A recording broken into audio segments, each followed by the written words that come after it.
Graça e paz da parte de Deus, nosso Pai, e de nosso Senhor Jesus Cristo. Amém? É de praxe dizer que a gente está muito feliz por estar aqui, e é verdade. Nós não poderíamos estar em outro lugar. Não é? E eu quero agradecer aos meus irmãos que amavelmente lembraram de mim e me convidaram para estar nesta manhã aqui, falando para pastores, líderes. Falar para pastores e líderes é algo desafiador. Certa vez, um jovem pregador, ele foi chamado para falar para pastores e líderes, e ele viu que o auditório estava cheio de irmãos já idosos, já bastante experientes, já com bastante tempo. E ele falou uma coisa que eu nunca me esqueci, eu achei muito bonito aquilo. Ele disse: olha, no passado havia um Daniel para muitos leões. Eu estou me sentindo aqui um leão para muitos Daniéis. E eu nunca me esqueci dessa introdução que ele fez, eu achei muito linda. Porque, meus irmãos, nós precisamos aprender de que existem bênçãos individuais que todos nós usufruímos, que é nossa, Deus preparou para nós, mas também nós temos bênçãos que nós só descobrimos, que só somos alvo dessas bênçãos quando Deus encontra. São bênçãos coletivas, não são individuais. Você pode ser um chamado, que eu discordo dessa expressão teologicamente, desigrejado, porque não existe ninguém fora do corpo de Cristo. Mesmo que não esteja reunindo, ele é membro do corpo de Cristo. Então, como você pode desigrejar uma pessoa que é membro do corpo? O corpo de Cristo não é um clube, não é uma instituição humana. O corpo de Cristo é orgânico. Então, não se sai, quando um dedo sai, ele não é dedo, ele é prótese. Então, não tem teologicamente sustentabilidade essa expressão desigrejados. Não tem. Porque você nunca sai do corpo de Cristo, do qual você é membro. Amém? Você é membro do corpo de Cristo. Mas hoje está se falando muito sobre essa questão de desigrejados, porque nós temos um fenômeno. Os crentes não estão satisfeitos com os padrões denominacionais, não estão satisfeitos com a maneira ritualística, institucional que as igrejas têm vivido. Eles querem um viver orgânico, um viver simples, um viver descomplicado, né? Aquilo que tinha até o segundo século da igreja. Até o segundo século da igreja, a igreja não tinha nem Bíblia, como nós a conhecemos, só tinha o Antigo Testamento. A igreja não tinha o Novo Testamento. Somente a partir do ano 50 é que saiu a primeira epístola de Gálatas, Tessalonicenses, escrita por Paulo. Nem os evangelhos estavam escritos ainda. E esse período a igreja só tinha uma pessoa para dirigir a igreja, o Espírito Santo. E o Espírito Santo mostrou que é competente, que é capaz. Foram 2 anos de pureza. Ali está o padrão para nós. Não a igreja constantiniana.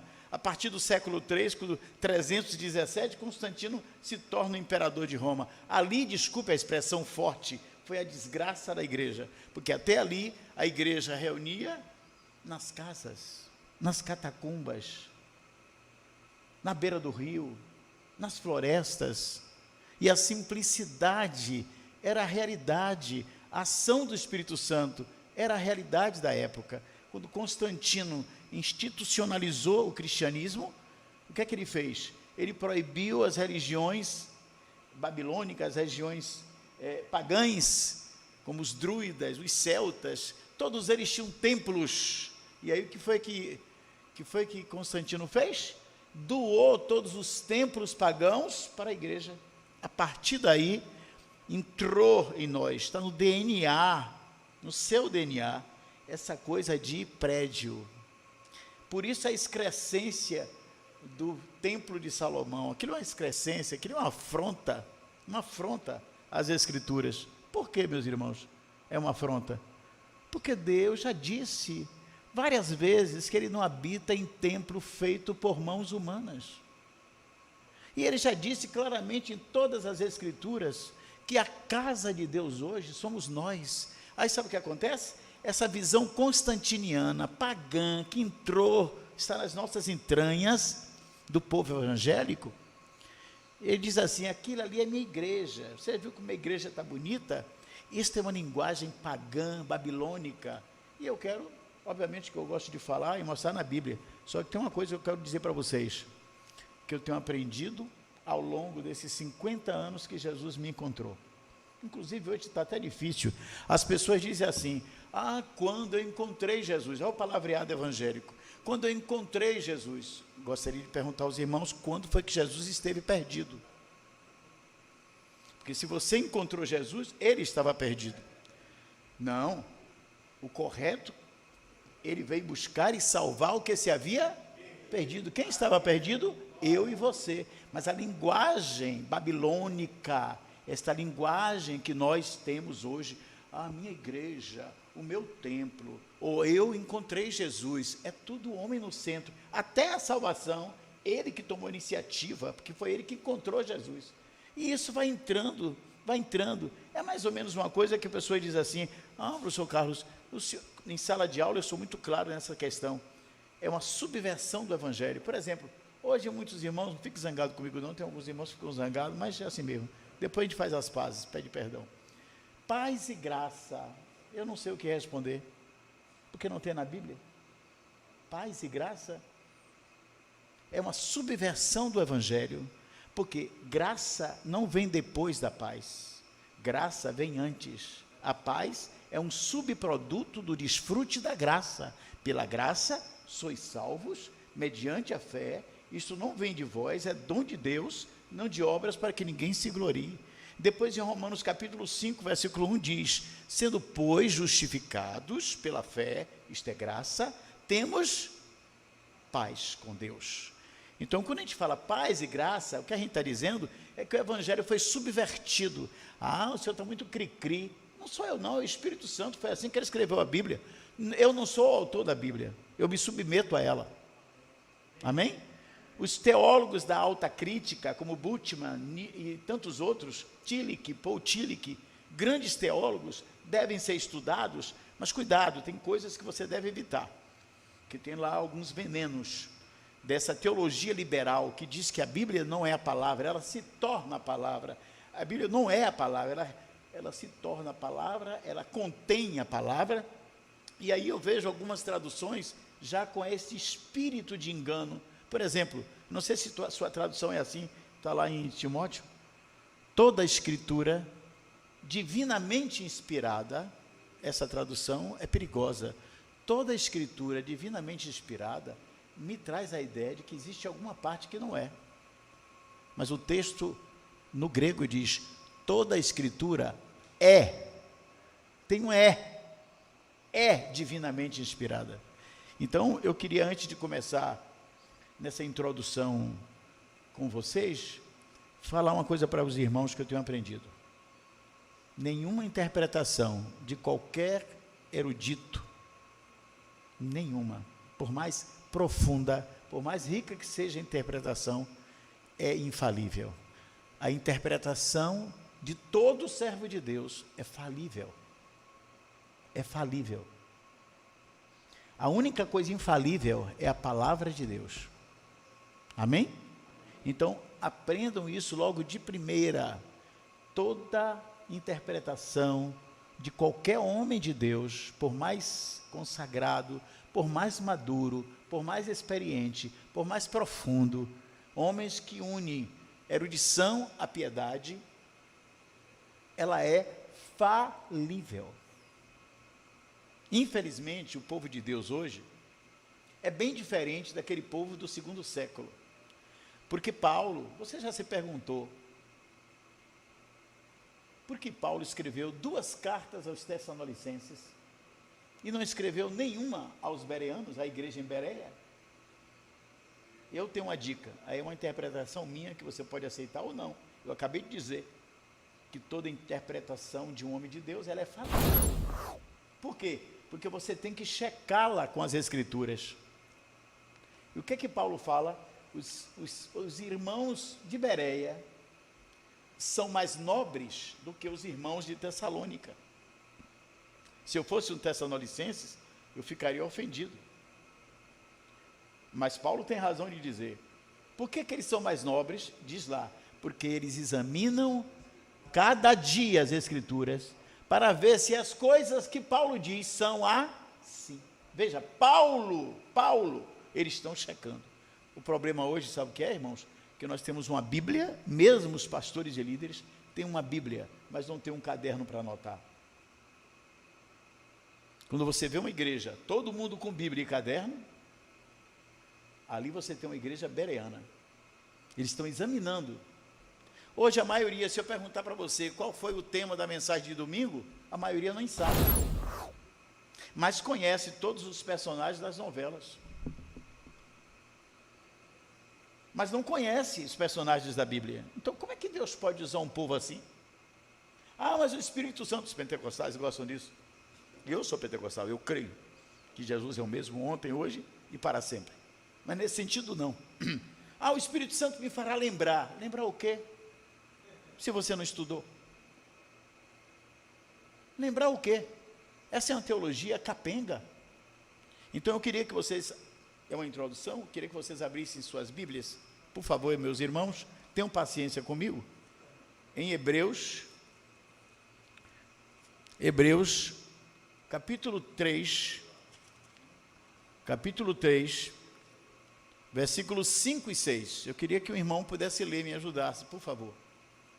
Hebreus, capítulo 3, versículos 5 e 6. Sim. Essa casa aí, irmãos, está falando da dispensação da lei. Aquela casa, no tempo de Moisés, era o tabernáculo. Depois, quando eles chegaram na Boa Terra, esse tabernáculo foi desfeito e foi construído um templo. O templo substitui o tabernáculo, ok? Então, esta casa aí de Moisés é uma casa física. Sim.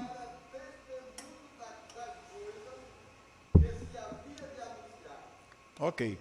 Ele está dizendo o quê? Que aquela casa é uma figura, é uma alegoria.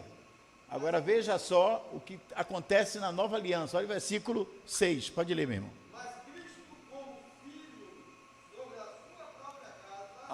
Cristo como filho sobre a sua própria casa,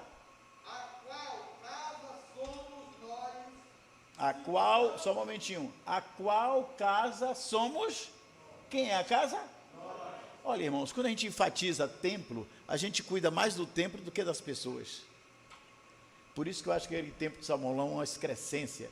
Sabe o que deveria fazer? Aquela barbaridade lá, aquela coisa horrorosa, que nada tem a ver com a nova aliança. Nós somos o povo da nova aliança. A lei finalizou em Cristo. Mas eu vejo muitos pastores e líderes trazendo coisas da lei para dentro da igreja. É uma deficiência teológica bárbara. Por que eu tenho que usar quipá? Isso é no Antigo Testamento. O Novo Testamento, o véu já foi rasgado. Eu não uso mais quipá. Paulo diz pelo Espírito Santo que o homem não deve cobrir a sua cabeça, porque ele é a imagem e glória de quem? De Deus. Está lá, 1 Coríntios capítulo 11. E aí vários pastores que dizem que são eruditos, que conhecem profundamente o grego e hebraico, toca chofar, usa talit na ceia do Senhor e ainda bota quipá na cabeça. Eu fico olhando assim, deve ter algum problema, alguma debilidade mental, teológica, que é um absurdo. Nós estamos aonde? Onde é que está Romanos capítulo 10, que diz que o fim da lei é Cristo? Acabou. Cristo agora é a realidade de todas as coisas do Antigo Testamento. Cristo é a nossa Páscoa, Cristo é a nossa rocha, Cristo é o nosso Cordeiro, Cristo é tudo. Essa é a nova aliança. Por que você fica com H dentro de casa? Manda H embora. H representa a lei. Sara representa a graça. Nós estamos na graça, não estamos mais na lei. Então por que vários pastores ficam com essas coisas, esses penduricalhos da lei, trazendo confusão para a igreja? E acha bonito?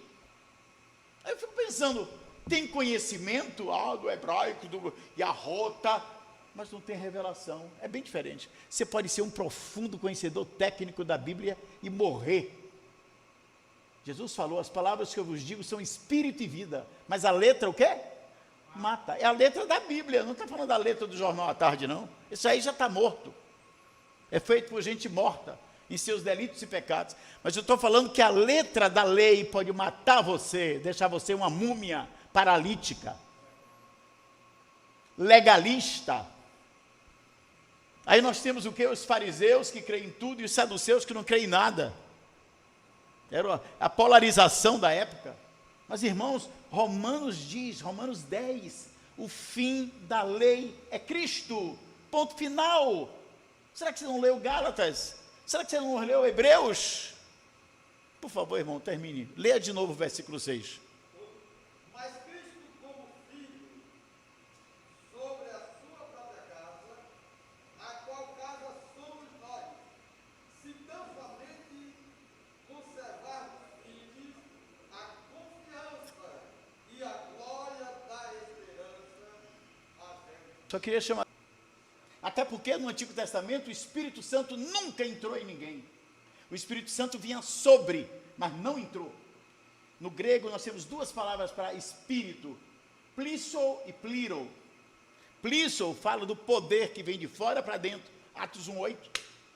E recebereis o poder do Espírito Santo e ser-me-eis testemunha. Plisou é sempre o poder do Espírito para lhe capacitar a fazer algo que você não tem capacidade para fazer. Sabe muito bem que quando você é cheio do Espírito Santo, você vai lá e, na autoridade do nome de Jesus, você expulsa os demônios. Quando você está cheio do Espírito Santo, de poder do Espírito Santo, você vai lá e ora pelos enfermos, eles são curados. Isso é o poder, Atos 1:8. Ali a expressão grega é plisou. E aí você pode estudar todo o Novo Testamento. Eu fiz isso todas as vezes que aparece a palavra plisou. Mas tem outra palavrinha que os pentecostais não aprenderam. É pliro. Pliro não é o Espírito Santo vindo de fora para dentro, lhe capacitando, lhe usando para realizar algo. Você viu? No próprio contexto você percebe isso, não precisa conhecer grego. Diz assim, e recebereis o poder do Espírito Santo, e o que mais? E ser-me-eis testemunhas. Olha aí, o Espírito Santo desce e ele capacita a igreja a ser o quê? Testemunha. Da mesma maneira, ele vai capacitar você a orar pelos enfermos, a expulsar os demônios, e assim sucessivamente. E esses sinais seguirão aos que crerem. Amém? Mas quando está o verbo pliro, é diferente. Pliro é plenitude. É de dentro para fora. Olha que coisa linda. Onde é que nós temos? Efésios 5:18. Que os pentecostais insistem em usar como se fosse pliro, plisou, e não é. O verbo ali é pliro. Pliro significa derramou, é de dentro para fora. E aí diz lá, e não vos embriagueis com vinho em que há contenda, mas enchei-vos do Espírito. Aí o verbo é que vai nos dar a definição correta. Pliro é de dentro para fora. Ele se esparrama. O plisou, que é de fora para dentro, produz dons. Amém? O pliro, que é de dentro para fora, produz fruto. Fruto do Espírito. Nós queremos as duas coisas. Amém?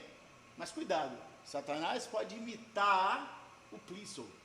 Ele pode imitar os dons. E ele tem feito isso. Mas jamais ele pode imitar o pliro. Satanás não pode produzir fruto do Espírito. É impossível. Por isso que em Mateus capítulo 5, 6 e 7, que vai nos falar da constituição do reino. Nós somos um reino. Um reino, todo reino tem que ter uma constituição. A nossa é de 88. A do reino de Deus está aqui. Mateus 5, 6 e 7. É a constituição do reino dos céus. Lá diz, naquele dia muitos dirão, eu fiz isso em teu nome, Senhor. Eu expulsei demônios. Eu fiz maravilhas. Eu profetizei, eu preguei com muito poder. E o Senhor vai dizer, no grego ali não é, não vos conheço. Não, não, não. A palavra no grego é, eu não te aprovo. Porque aquela pessoa é um crente. Não vos conheço? Claro que ele conhece. A tradução não é correta. Não é não vos conheço. Claro que ele conhece, porque um dia ele nasceu de novo. Um dia ele creu em Cristo. Ali não está falando de um perdido, está falando de alguém que prega a palavra, expulsa demônios, é usado por Deus, tem dons. Mas o Senhor diz o quê? No texto, e a gente não aprende, pelo fruto conhecereis a árvore. O Senhor não fala do dom, ele fala do fruto. Fale, meu filho. Claro que sim.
O que você está dizendo é, todo crente, quando é que ele recebe o Espírito Santo?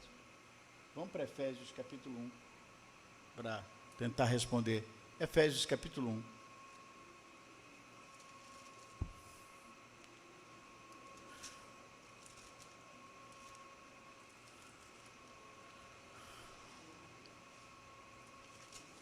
Efésios, deixa eu ver, capítulo 1, 3...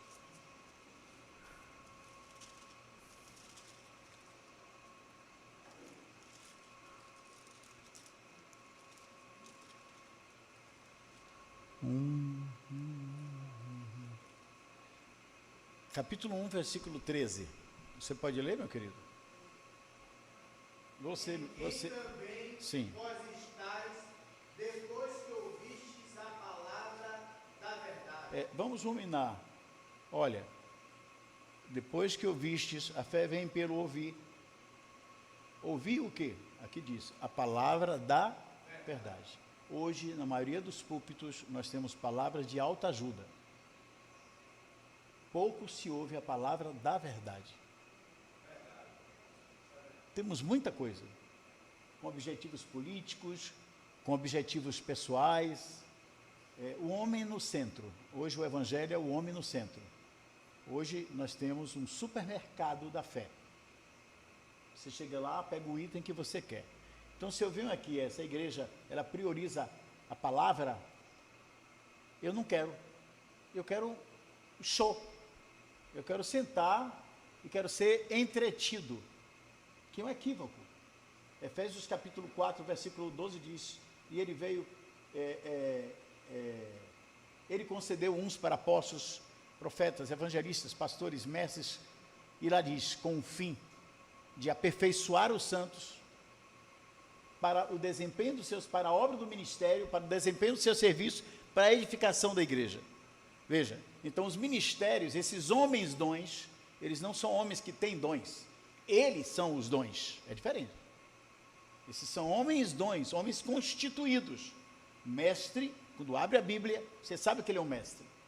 Um evangelista, quando ele prega, você sabe que ele tem unção e graça para levar pessoas a Cristo. E assim sucessivamente. Um apóstolo, que é um trabalhador da obra, é aquele que vai plantando igrejas. Usa essa expressão porque Paulo usou. Paulo plantou, Apolo regou. Então, Paulo plantou o quê? A igreja em Corinto, que está naquele contexto da igreja de Corinto. Apolo veio com o seu ministério e regou. Apolo não estabeleceu a igreja apolônica. Pedro não veio e estabeleceu a igreja petrina, como hoje a gente faz. Não, todos eles fortaleciam a mesma igreja. Porque essa igreja pertence ao Senhor Jesus, não pertence ao ministério de nenhum homem. Hoje, infelizmente, a gente faz isso entre nós e a gente exporta para a África. Eu estive na África, uma confusão. Todo mundo chega lá como missionário e quer estabelecer, não quer fortalecer a igreja do Senhor, quer estabelecer mais um ministério. Aí você vê um bocado de ministério pequenos e que não se unem. Irmãos, será que a gente já não aprendeu que um reino dividido não prevalece?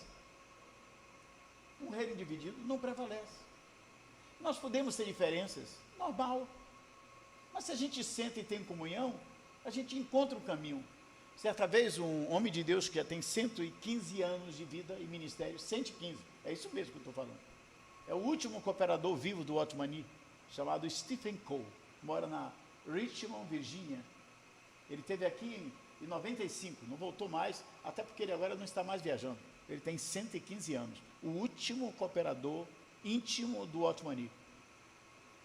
Ele falou sobre visão celestial naquela conferência, mas tem uma coisa que eu aprendi, e não me esqueço nunca. Ele disse assim: quanto com respeito aos irmãos, à igreja, nós precisamos receber todos em amor. Mas com respeito à obra, nós temos que ter, com respeito aos irmãos, um coração grande, como o coração de Deus, para receber todos os santos em amor.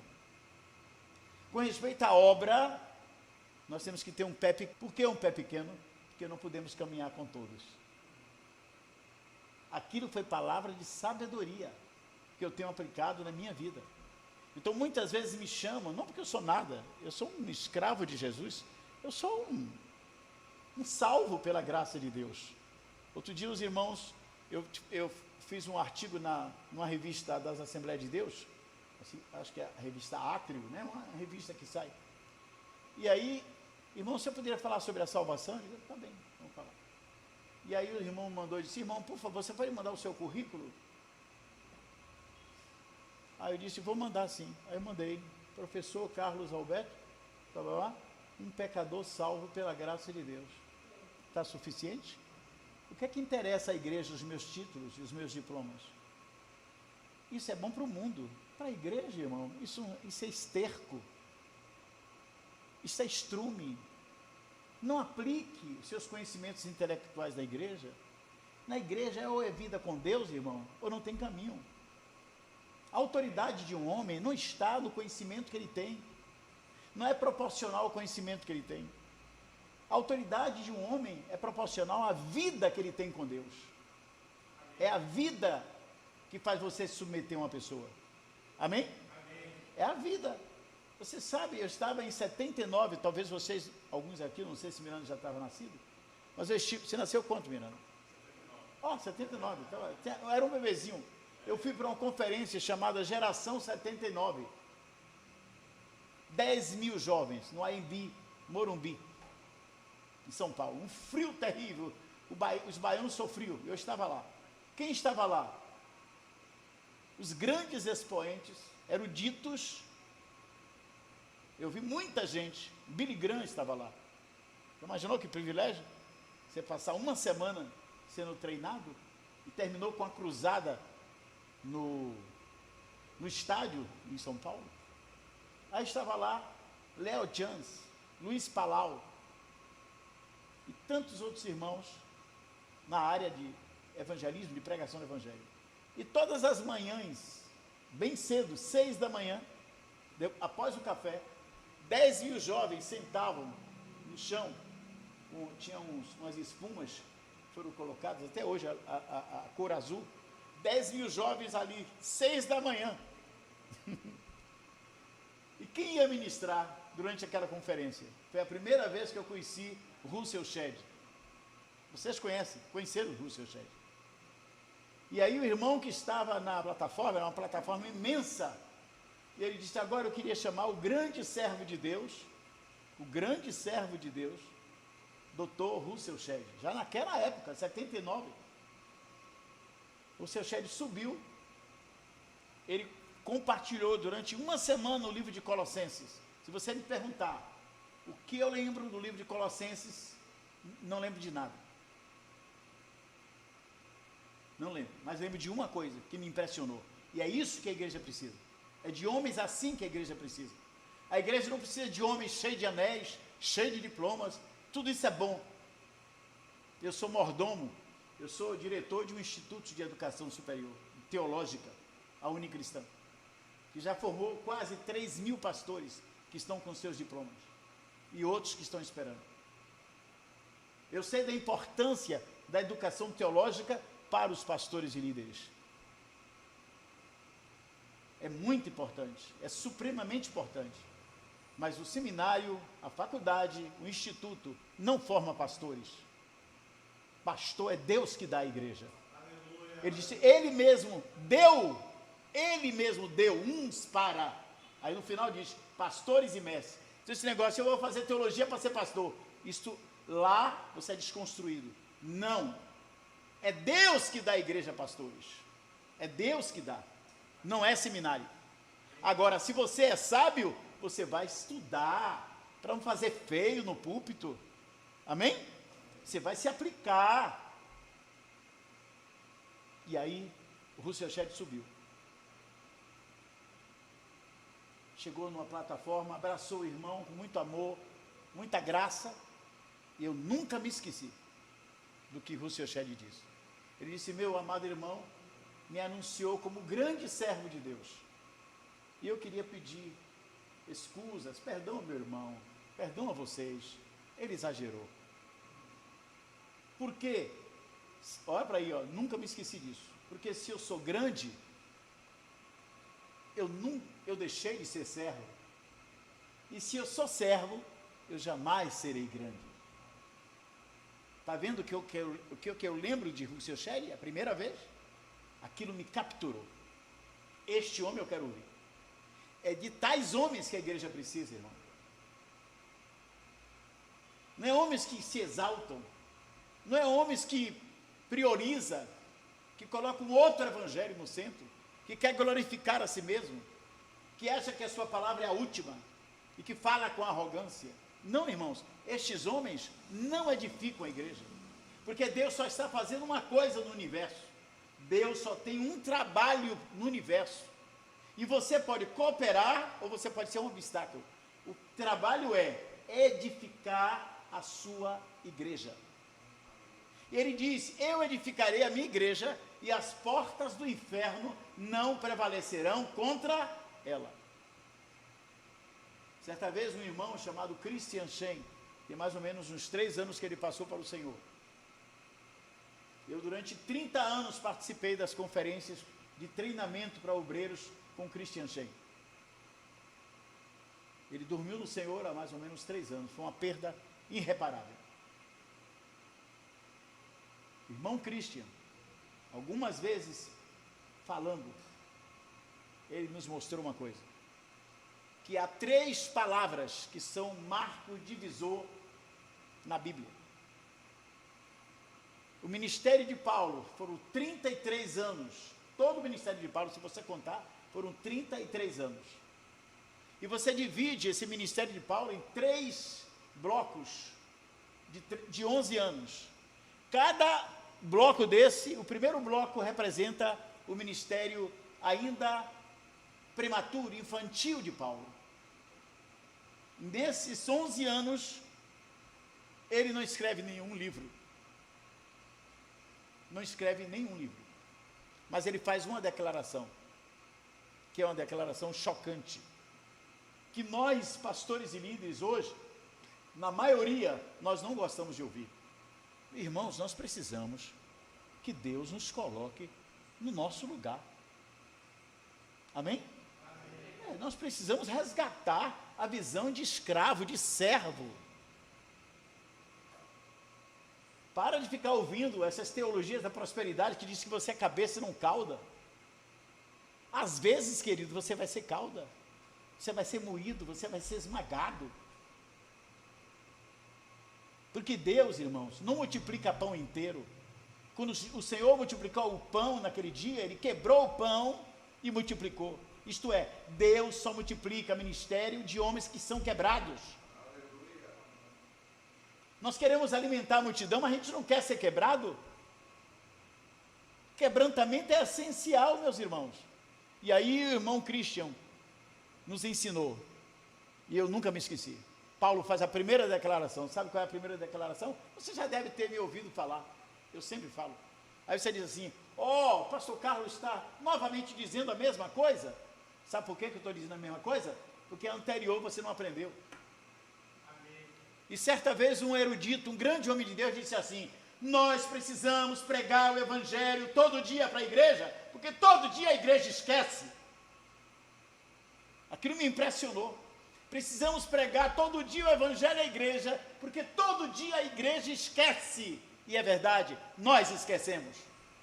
Por isso que precisamos que o Senhor fale novamente. E Pedro, em sua carta, diz assim: é segurança para vós que eu esteja repetindo isso. Ele falou lá. Eu estou repetindo essa verdade. E isto é segurança para vocês. Da mesma forma eu falo. Aí Paulo faz a primeira declaração. Qual é a primeira declaração? Ele diz assim: eu, Paulo, o menor dos apóstolos. Me permito tirar essa blusão, porque eu sou um baiano caliente, né? E aí, se preocupe não, está aqui, o celular, obrigado. Ele diz: eu, Paulo, o menor dos apóstolos. Mas, meus irmãos, daquela estirpe de apóstolo, daquela época, verdadeiros apóstolos, não hoje apóstolos forjados, eu chamo que são apóstolos de chocadeira. Não tem experiência ministerial, não é ungido com o pastor e com os irmãos.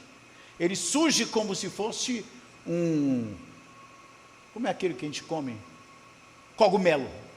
Não é um carvalho que demora 100 anos para alcançar a plenitude. É um cogumelo. De uma noite para o dia, ele é apóstolo. Eu fui a Jerusalém, voltei apóstolo. Eu chamo de apóstolo de chocadeira. Você sabe muito bem o que é apóstolo de chocadeira, né? Você compra aquela máquina, coloca os ovos, e aí a coelba vai produzir pintinhos. Mas todos os pintinhos que nascem, não tem mamãe. Não foi a galinha. O que eu quero dizer com isso? Se Deus chamou você para qualquer ministério, a maior prova é você se submeter à sua liderança. É ser ungido com ela. Aquilo que Paulo fala em capítulo 4, pela única vez na Bíblia: meu companheiro de julgo. Só tem ali, não tem mais na Bíblia. Meu companheiro de julgo. O que é isso? Isto significa que, se você está no ministério, imagine você, os três aí na frente, vou pegar um exemplo. Vocês estão no mesmo ministério, vocês têm que estar debaixo da mesma canga. E dói. Porque o que era feito no passado? Você botava o boi novo junto com o boi velho. Para o boi novo ser treinado a andar como o boi velho anda. Aí o boi novo se acha melhor do que o boi velho, acha que sabe mais do que ele. Aí o boi novo quer ir, aí a canga, fere. Aí sim, depois que você é ferido, depois que você é esmagado, porque não tem vinho se as uvas não forem pisadas, não tem óleo se as azeitonas não forem esmagadas. Então, queridos, não tem ministério se você não passar pelo cadinho de Deus. Amém? Então a gente quer ser apóstolo, aí sai daqui, se rebela contra o ministério, abre ali uma porta, ele já é apóstolo, se autodenomina apóstolo. Paulo não era esse tipo. Aí Paulo fala e declara: eu, o menor dos apóstolos. Menor? Quem escreveu a metade do Novo Testamento? Porque eu creio que Hebreus foi escrito por Paulo, eu creio. Mas tudo bem, você pode crer diferente, que foi Barnabé, que foi Apolo, que foi Lucas, não tem problema. Mas eu creio, ao final, foi o Espírito Santo quem nos deu a palavra. Amém? E o que acontece? Passou 11 anos mais, aí nós temos a adolescência ministerial de Paulo. Paulo aí escreve Gálatas, 1ª, 2ª Tessalonicenses, aí nós já temos a carta de Tiago, aí já temos algumas epístolas. Paulo aí, 22 anos depois, faz a segunda declaração: eu, Paulo, está aqui em Efésios, inclusive, eu, Paulo, o menor dos santos. Ele era o menor dos apóstolos, agora ele é o menor, entre os santos ele é o menor, mas dos santos daquela estirpe, daquela época, que enfrentavam o Coliseu, os leões, as espadas romanas. Quem não queria ser o menor deles? Desse tipo de crente que enfrenta a morte, é fiel até o final. Paulo fala, eu sou o menor entre eles. Aí, irmãos, passaram mais 11 anos, Paulo agora está terminando a carreira, aí ele fala aquela declaração, acabei a carreira, guardei a fé, e Paulo morre, vendo as igrejas que ele plantou, dando as costas para ele. Ele mesmo declarou, já no final, todas as igrejas da Ásia me abandonaram.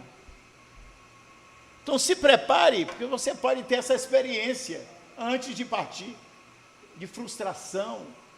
Mas, irmãos, não se esqueça, seja firme e constante, sempre abundante na obra do Senhor, porque o vosso trabalho não é vão. Aí Paulo escreve a sua última carta, que eu chamo a carta testamento. Ele escreve para quem? Para as igrejas?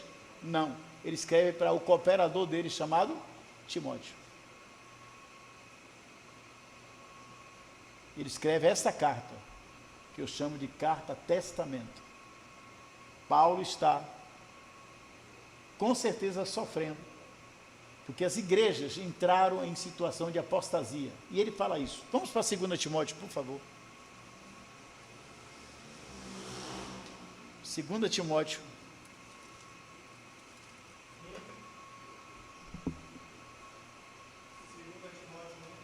Isso, vamos ver, obrigado, irmão. 2 Timóteo, veja, em 1 Timóteo, nós temos, eu vou falar, mas não vou ler, porque o tempo está se esgotando, mas 1 Timóteo, Paulo fala que nós devemos saber como andar na casa de Deus, que é a base e coluna da verdade. Em 1 Timóteo. Em 2 Timóteo, Paulo muda. Paulo não diz que a igreja agora é coluna e base da verdade, porque ela apostatou. Ele fala da apostasia, ele profetiza a apostasia, e é rápido, porque entre 1 Timóteo e 2 Timóteo é basicamente 3 anos, 2 anos e meio, quase 3 anos. Aquilo que ele fala em 1 Timóteo se cumpre. Agora a igreja está em apostasia. E hoje, quando eu digo aos irmãos que a igreja está em apostasia, aí alguns irmãos dizem assim, irmão, mas você está falando só negativamente? A igreja está em apostasia? Eu digo, querido, se você não reconhece, é porque você mesmo é um apóstata. Você já está tão apostatado que você não consegue ver. Porque quando você está numa cozinha chinesa, se você estiver lá dentro, você não vê a bagunça, a sujeira que é uma cozinha chinesa. Se você olhar os chineses fazendo comida, você não come. Mas a pessoa está lá, ela não percebe. Só quem percebe é que tem distanciamento. Nós temos que ter o distanciamento. Eu quero dizer uma coisa a você, que você pode não concordar comigo, não tem problema. Nós somos irmãos. Amém? Nós somos irmãos. O fato é esse. Mas eu quero dizer uma coisa para você. Deus não conta mais com a igreja no atacado. Aí você vai ficar nervoso comigo. Não conta. Deus vai tirar da igreja um outro povo chamado noiva. Deus não pode levar. Alguns irmãos dizem assim, com todo respeito, que eu respeito todos os irmãos, porque nós temos que aprender com todos, sem exceção. Alguns irmãos dizem assim, toda igreja será arrebatada, será levada, toda a igreja. Irmãos, há muito tempo que eu não creio nisso. Me mostra na Bíblia onde é que a igreja toda vai. Será que Deus vai levar a igreja? Vai levar para o céu cana brava? A igreja é com tanto lixo.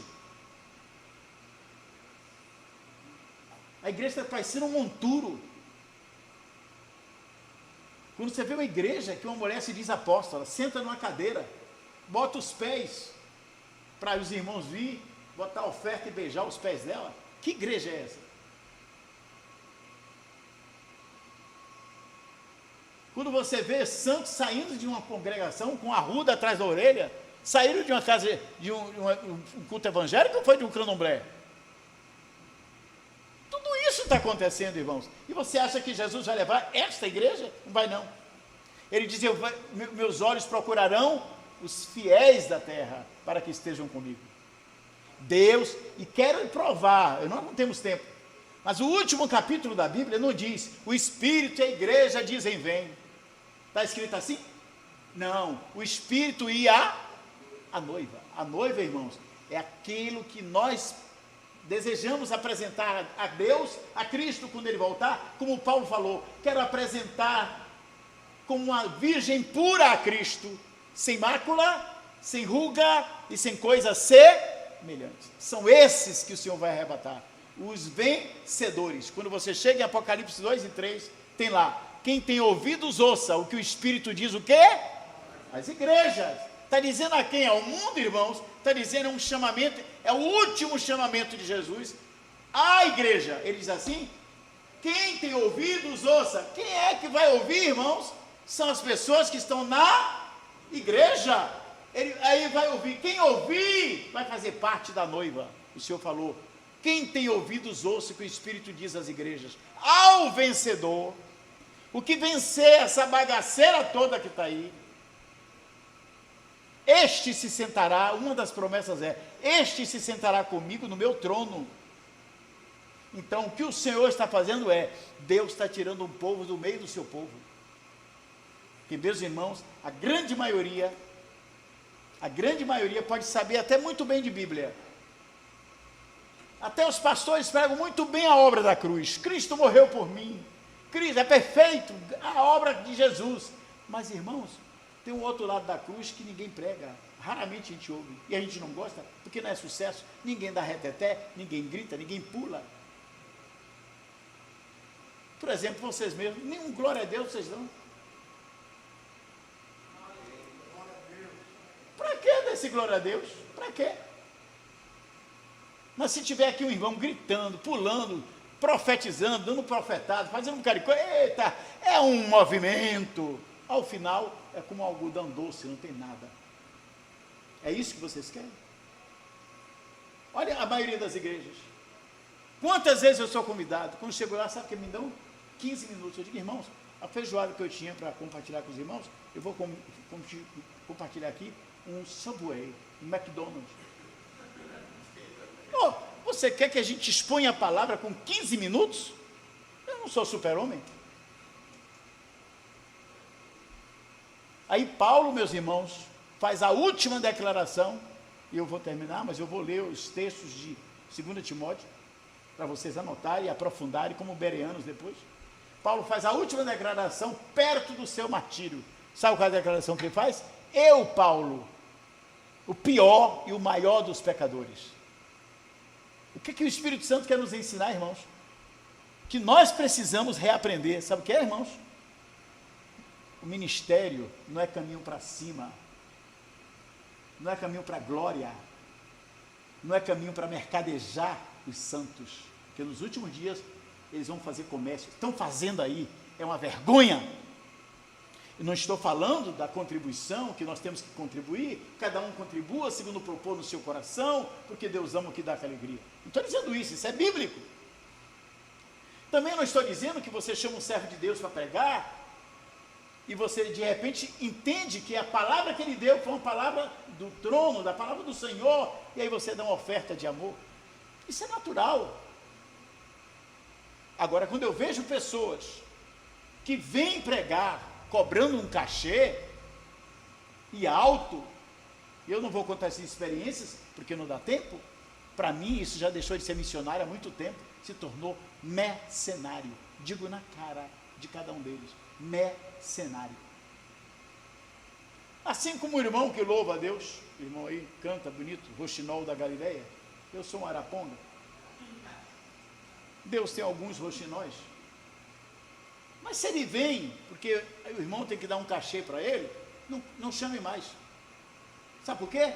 Porque na casa de Deus, a igreja, Deus não tem artista. A igreja dos artistas, hoje um dia eu vi que tinha na Pituba, igreja dos artistas. Meu Deus, só falta não, já tem, igreja dos gays, já tem. Tem igreja para tudo, só que não é igreja. É uma instituição constantiniana, é babilônica, é invenção humana. Pode falar, meu pastor. Eu descobri essa semana, tem Igreja do quê? Pet. Não entendi. A igreja dos cachorros, pet. Ah, pets. Ok. Isso aí vai acontecer porque isso é mundo. Isso é mundo. A questão é o seguinte, irmãos. Nós, tudo isso aí, ó, não me interessa. Sabe? Tudo isso aí é uma informação muito boa. A gente sabe, tem coisas terríveis. Deixa pra lá. O que eu quero saber é, nós vamos voltar à palavra? Amém. Nós somos o povo da palavra? Eu digo e repito, só tem duas coisas verdadeiras neste universo, meus irmãos. Deus e a sua palavra. O resto é mentira.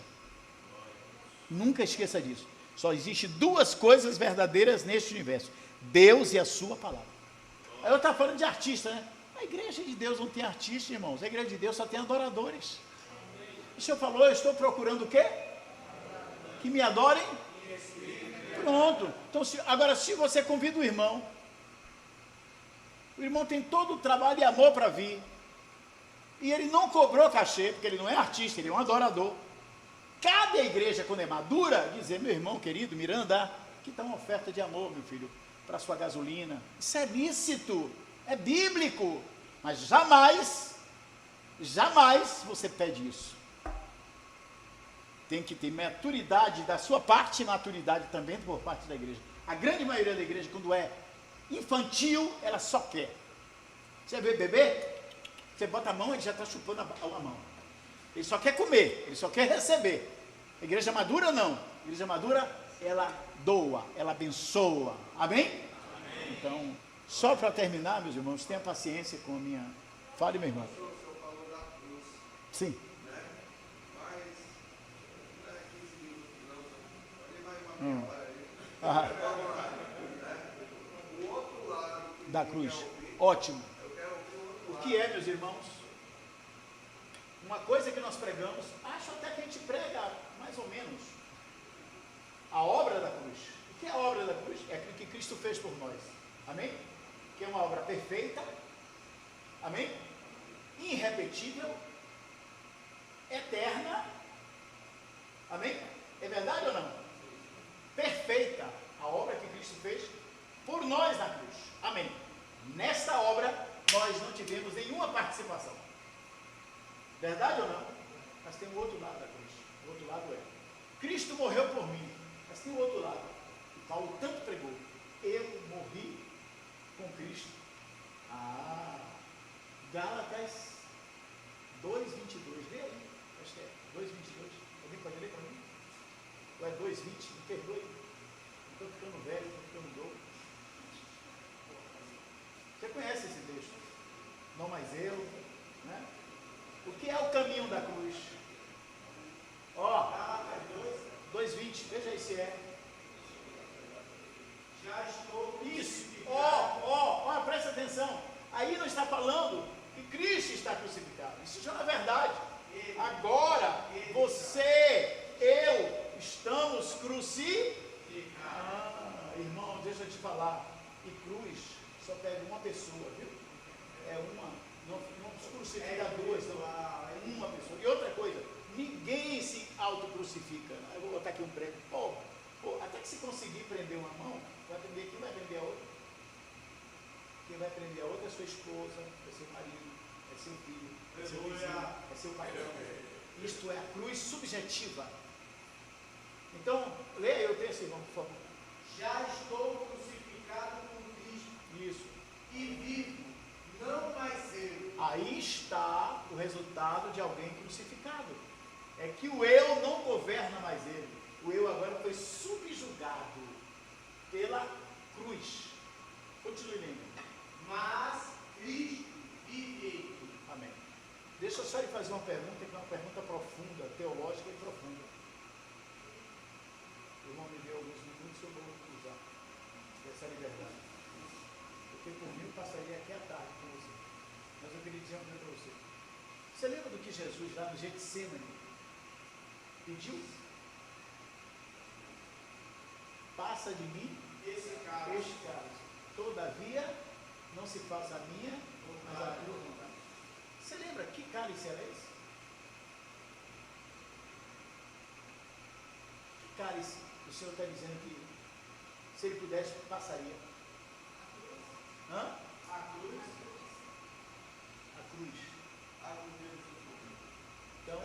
Então, havia em Jesus a possibilidade de não ir para a cruz? Como homem, ele pensou em desistir. Como homem. Eu pensava assim, mas irmãos, esqueça, jamais isto passou pela cabeça de Jesus. Jamais Jesus teve medo da cruz. Ele veio para isso.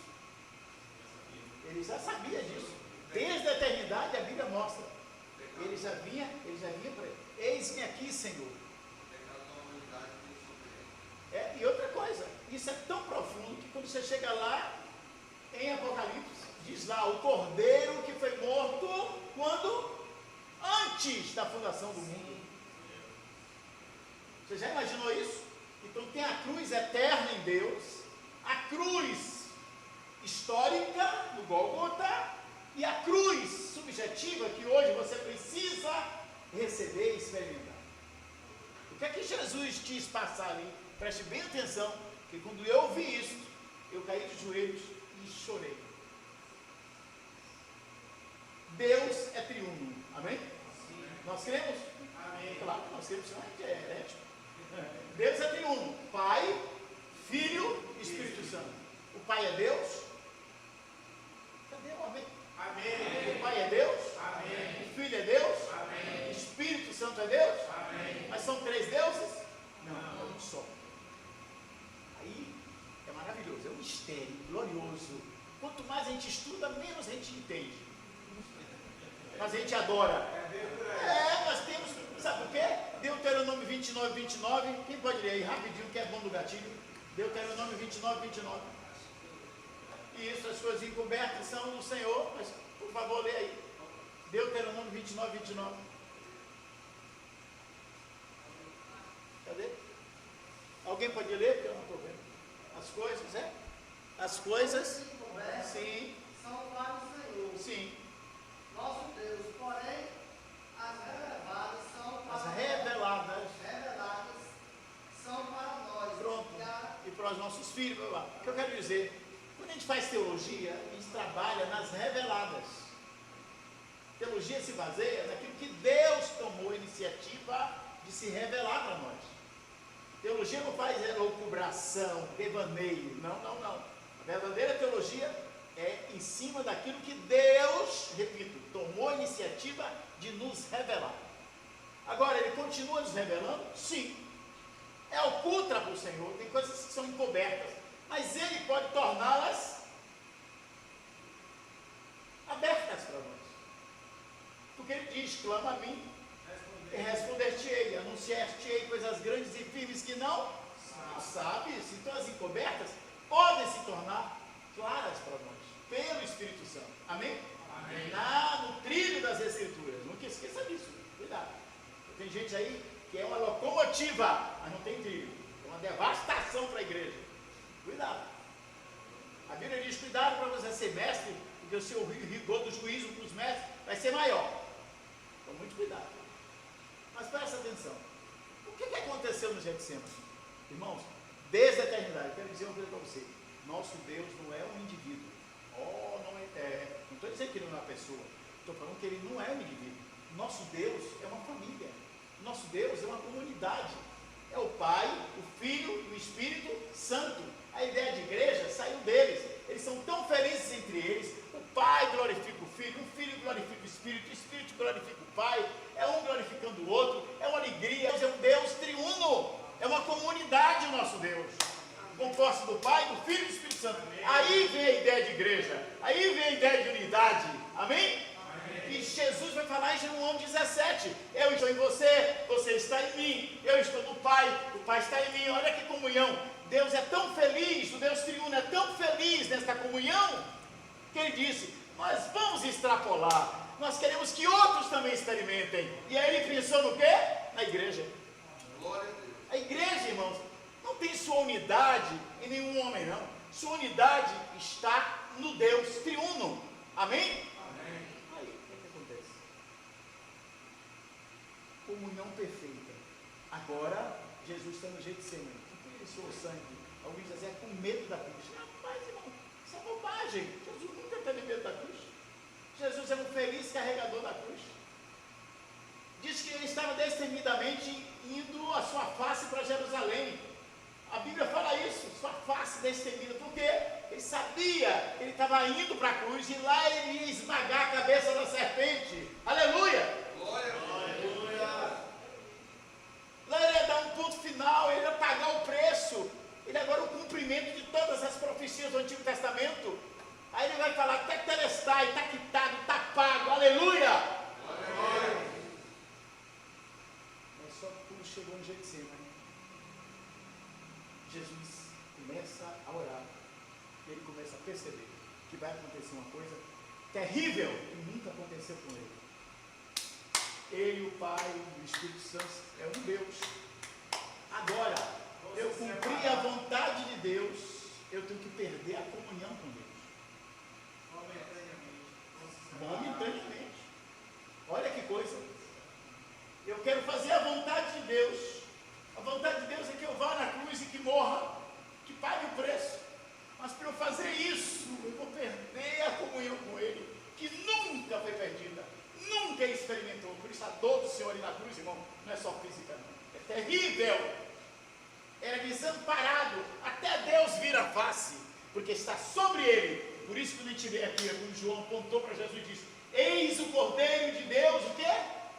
Que tira, a tradução está errada, não é tira, no grego é carrega o pecado do mundo. Ele não tira, irmão. O mundo porventura está sem pecado, irmão? Continua. O texto diz, é baseado em Isaías 53, lá em 53, confirma o que eu estou dizendo.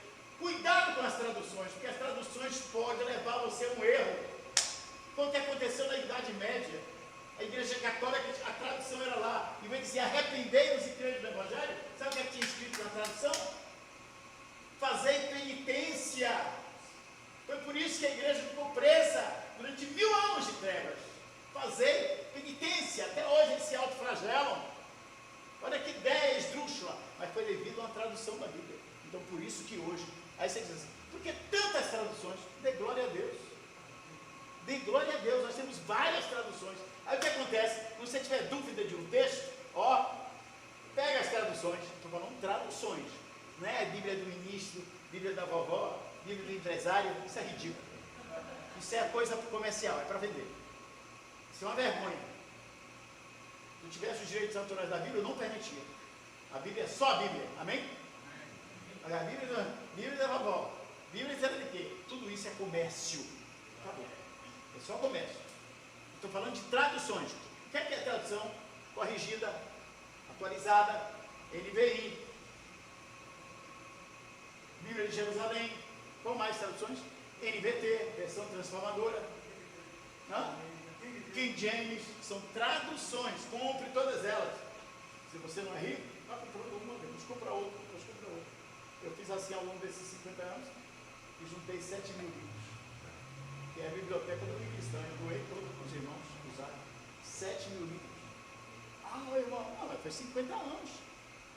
É de uma noite por dia que você faz isso? Não, impossível. Então o que é que eu quero dizer para você? Cuidado com as traduções. Aí o que acontece? Que Jesus fala lá, passa de mim este cálice. Que cálice? Eu não quero perder minha comunhão contigo. Se for possível, eu ir à cruz sem perder a comunhão contigo, para fazer a tua vontade, eu quero. Mas não se faça a minha nessa cruz. A partir daí, por isso que Jesus, o suor dele se transforma em quê? Em sangue. Nunca, meus irmãos, Jesus teve medo da morte, até porque a morte não podia fazer nada com Jesus, porque Jesus não tinha pecado. Perfeito.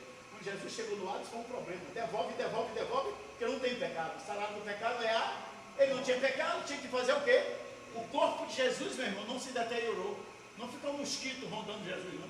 Diz lá, o teu santo não verá o quê? Corrupção. Olha que coisa gloriosa. Ele morreu a nossa morte, tomou o nosso lugar, pagou o preço. Aleluia! E aí, sabe o que trouxe? Ele ressuscitou. E aí, irmãos, Pedro diz assim, que bom, que a gente sempre pudesse ficar aqui mais. Pedro diz assim, nós fomos regenerados pela sua ressurreição. Eu não entendi agora. Não é pela morte? Aí eu entendi, presta atenção. Imagine que o pastor aqui, como é seu nome? Manuel Neto. mandou fazer um depósito no banco de $1 milhão. Vamos aumentar, o dinheiro é nosso, €1 milhão. Aí você manda o rapaz do banco com €1 milhão. Isso é hipotético, ninguém vai fazer isso, né? É louco. Tem que chamar o carro forte. €1 milhão é carro forte. Mas imagine. Aí você manda o rapaz lá. Aí ele demora uma semana para te entregar o comprovante. Você fica o quê? Desesperado. Misericórdia. Mas presta atenção. Jesus pagou o preço na cruz do Calvário? Cadê, irmão? Pagou ou não pagou? Pagou. Claro que pagou.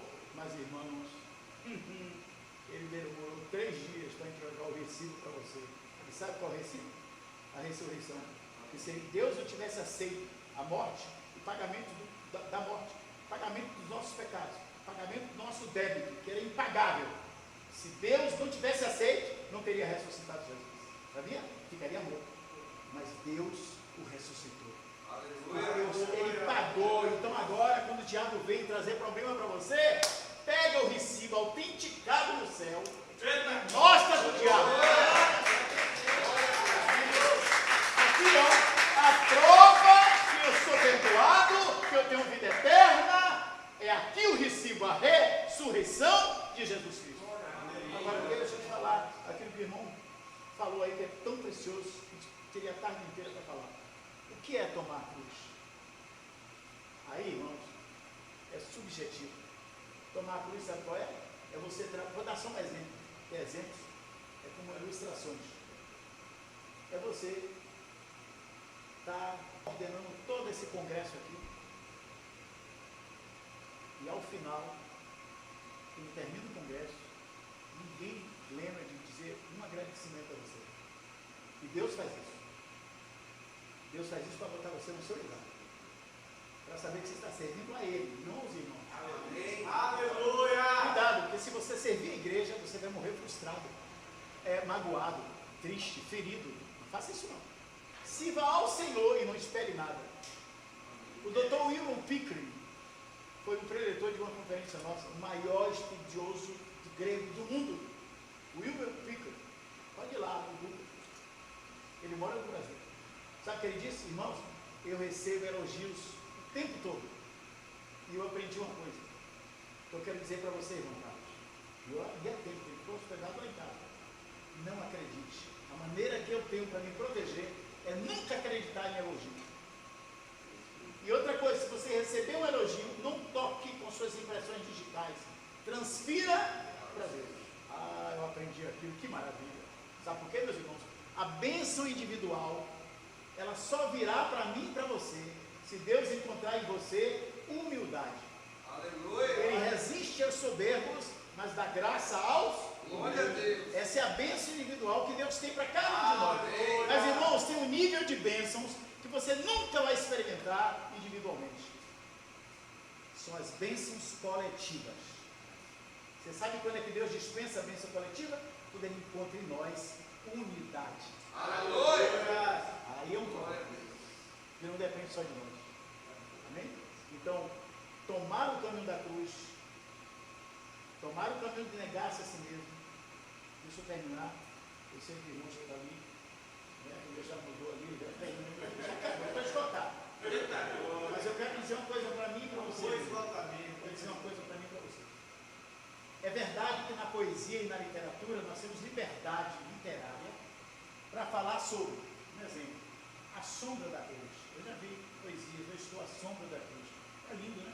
Sombra é refrescante. A sombra da cruz. Outros dizem assim, irmãos, eu estou aos pés da cruz. Oh, como é lindo aos pés da cruz. Tem até hino falando aos pés da cruz. Muito bonito. Você pode fazer isso. Na questão literária, poética, você tem essa liberdade. Atrás da cruz, ao lado da cruz. Irmãos, tudo isso é lindo na minha vida. Deus não quer encontrar você aos pés da cruz, atrás da cruz, nem ao lado da cruz. Ele quer encontrar na cruz, crucificado. Esse é o problema. Que a gente não entende isso. Nós precisamos ser encontrados, Gálatas 2:20, estou crucificado com Cristo. E não mais vivo eu. O eu não governa mais. O eu não quer impor aos outros. Mas Cristo agora vive em mim. Amém? Me permita, irmãos, por favor, me perdoe. Eu sei, sempre que eu prego, eu tenho que pedir perdão aos irmãos, porque eu sempre extrapolo. Mas eu queria ler um único versículo, que está em Isaías. Por favor, Isaías. Um único versículo. Eu queria dar os pontos de 2 Timóteo, mas não dá mais tempo não. Vamos para Isaías. Os irmãos me perdoem. Isaías, por favor, 41, versículo 24. Alguém pode ler para mim? Isaías 41. Eis que sois menos do que nada. Pronto. Eis que sois menos do que nada. Pronto. Basta esse fragmento do versículo. A quem Deus está falando? Jeová está falando com os gentios. Ali está falando com as nações, não com Israel. Mas com os gentios. Irmãos, gentios são pagãos. Gentios era o que nós éramos. A Ciro Fenícia era gentia. Você lembra que a Ciro Fenícia ficou, Senhor, ou não, filho de Davi, tem misericórdia de mim. Quanto mais ela gritava isso, mais Jesus nada fazia. Por quê? Porque Jesus estava ensinando. Parece que Jesus foi até indelicado com a Ciro Fenícia. Quando você lê, grosseiramente, parece que ele foi indelicado. Não, Jesus estava ensinando a Ciro Fenícia a usar a chave certa. Ela não era do povo judeu. E ela estava falando, filho de Davi, essa chave, quem tem que usar é o judeu. Ela não podia usar. Aí ela grita, filho de Davi, filho de Davi, filho de Davi, até uma hora que incomoda os discípulos. Senão essa mulher está atrás da gente aí, nessa perturbação. Ela tem de uma goela para acabar com isso. O pessoal já não aguentava mais. Mas Jesus continuou silente, até que ela falou, Senhor. Você vê lá, quando ela falou Senhor, o Senhor aí atendeu. Respondeu. Por quê? Porque Senhor para todos, é para os gentios. Se com a tua boca confessares a Jesus como Senhor, e em teu coração creres que Ele ressuscitou dos mortos, serás salvo. Essa chave não é para judeu, essa chave é para o gentio. Jesus está me ensinando a ela. Então, olha bem, por que eu estou falando isso? Porque esse texto aí que você leu, vós sois menos que nada. Ok, ele está falando ao gentio. Todos nós aqui, não sei se tem algum judeu aqui, eu acho que não tem judeu nenhum, né? Todo mundo aqui é gentil, veio do mundo. Aí diz o quê? Que nós gentios pagãos éramos o quê? Nada. Não. E você já se promoveu? Menos que nada. Menos que nada é um zero à esquerda, irmão. Você pode botar qualquer número, botar 1 bilhão de zero à esquerda, o número permanece o mesmo valor. Nada. Menos que nada. Mas aí eu queria terminar dizendo uma coisa. Jesus nos encontrou. Aleluia. Ele diz amém? Amém. Ele veio buscar e salvar o que se havia. Amém. Tem até um hino da lá que eu acho lindo. O bom pastor buscou-me, já longe do redil. É lindo. Pode ir lá, pomba, não tem muita voz. Queria ver ele cantando essa música. Aí o que acontece? Jesus encontrou você. Aí sabe o que aconteceu? Olha para mim. Houve uma promoção gloriosa, celestial. Você que era menos que nada, agora foi salvo, regenerado pelo Espírito Santo. Você foi promovido a nada. Diga, eu era menos que nada.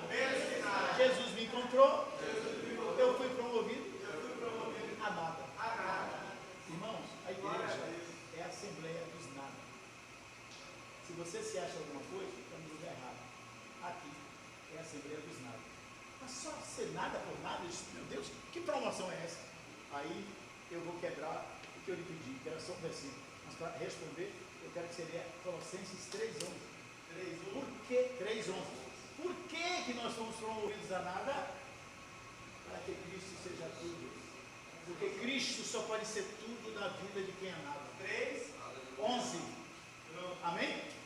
É isso que eu quero dizer a vocês essa manhã. Isso, onde não há grego nem judeu, circuncisão nem incircuncisão, barba, cita servo ou livre, mas Cristo é tudo em todos. Aleluia. Aonde é que para que público ele está falando?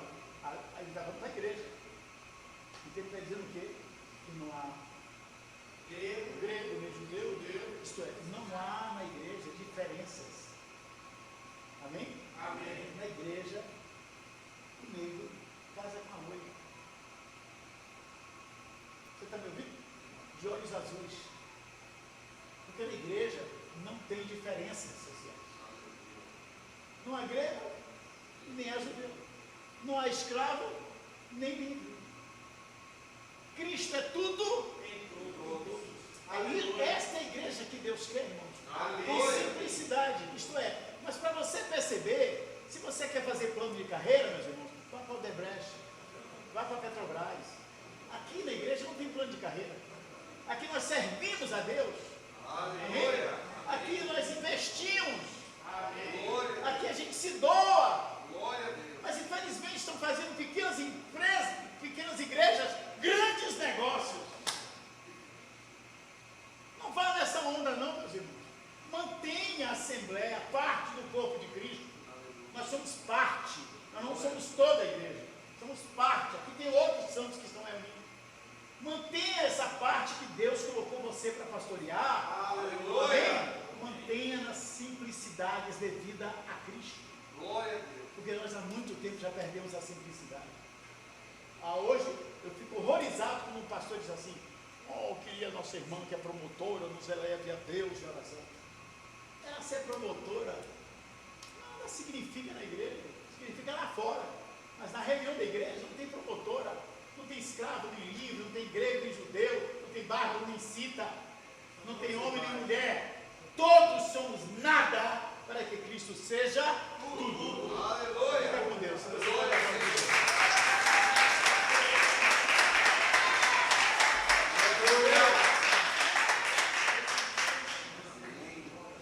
Eu queria pedir permissão ao pastor que me convidou para falar, meus irmãos, que me permita, pastor, falar. Para falar que a Unicristã continua em Brocas e nós continuamos com o curso de teologia, agora 3 anos, que vai doar pelo MEC, por um valor que você nem vai acreditar. Se você quiser o híbrido, ele é R$500, pagando na data fica 250. O que é o híbrido? É metade online, metade presencial. Se você quer só online, pelo MEC, autorizado, com nota máxima, você paga apenas R$125. Não existe tais valores. Temos também supletivo, antigo supletivo, que agora é EJA. Temos mais de 25 cursos profissionalizantes. Temos agora certificação federal. Imagine que você trabalha num consultório odontológico. E está lá há mais de 2 anos, lá com o dentista, sendo o quê? Como é que chama? Auxiliar, chamado. Aí você vem para a Unicristã, paga uma taxa, faz a prova e o governo federal lhe dá o diploma de técnico em saúde bucal. Se você trabalha numa farmácia há mais de 2 anos e você estaria atendendo na farmácia e aí você leva a declaração, paga a taxa, faz a prova e recebe o curso de técnico em farmácia. Então nós temos também isso. Temos também graduações, economia, nutrição, agora nutrição a partir de janeiro, fisioterapia, estética e cosmética que está explodindo, questão da beleza, farmácia, biomedicina, todos online. E a partir do próximo ano, estamos trazendo direito EAD. Direito EAD. É híbrido, você tem momentos presenciais, mas a maioria é EAD. Esse é um novo momento, irmão. A pandemia explodiu EAD. E é autorizado e é reconhecido pelo MEC. E temos várias pós-graduações, inclusive em teologia. Estamos agora começando mais uma turma de psicologia pastoral. E temos docência em teologia, história e filosofia. E vários outros pós-graduações da área da educação, saúde. Tudo isso. O que eu quero dizer é, por favor, quando alguém perguntar sobre cursos, acessa lá o site da Unicristã. Porque você vai estudar num ambiente que você não vai ouvir palavrão, você não vai ver ninguém fumando. É um ambiente de crente, fazendo cursos pelo MEC. Amém? Amém? Então, muito obrigado. E se você quiser falar comigo, tem o meu WhatsApp, 98702-0488. E tem mestrado e doutorado, viu? Se você fizer especialização conosco, você entra no caminho para receber o mestrado 0800 em teologia, totalmente gratuito, feito pela Universidade dos Estados Unidos, na Flórida, em português. Então é 8702-0488. 98702-0488.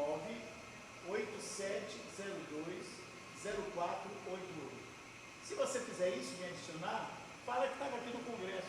E aí eu já vou lhe mandar uma pequena biblioteca de livros clássicos, teológicos, em PDF. Amém? Esboço para estudar a Bíblia e assim seja. Irmãos, muito obrigado. Pastor, por favor, me perdoe mais uma vez. Diga logo, vai e não peques mais. Meu amor, obrigado, viu? Você ali me ajudando, viu? Me perdoe. Meu Miranda lindo, quanto tempo não lhe vejo? Essa voz de Roxinon. Eu só tenho ouvido voz de Araponga. E aí hoje eu fui me deliciei. Amo você, meu filho. Vê se não me abandona, tá? Obrigado, irmão. Amo cada um de vocês. Que Deus e Cristo vos abençoe.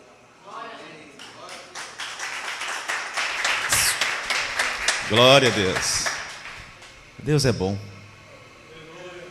Em todo tempo. Tá gelado, hein? Você me presta o seu microfone? Sim. Queridos, aqui é um pedido pessoal. Eu queria que vocês orassem por mim, porque devido ao Covid, eu tive Covid e Deus, quase que você não ia me ver mais, meu filho. Eu fui 3 vezes para o Cotumaia e os pulmões ficaram comprometidos. Eu, pessoalmente, perguntei ao infectologista, ele falou, se o senhor não tivesse tomado as 2 doses, o senhor iria a óbito. Eu já tinha tomado as 2 doses. E aí eu quero pedir, porque eu fiquei com sequelas do Covid e tem mais ou menos 15 dias que eu tive um princípio de AVC.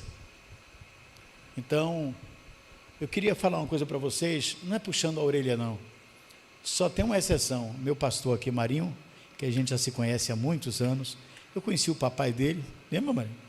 Pastor querido, amado, que já dorme no Senhor. Sou muito amigo das irmãs dele, tem um carinho por mim, um amor, e eu quero, por favor, manda o contato delas, porque o meu telefone, meu querido, queimou as placas, era um Samsung, não, era iPhone e passou para Samsung, aí você sabe que é totalmente, então, por favor, eu quero o contato delas.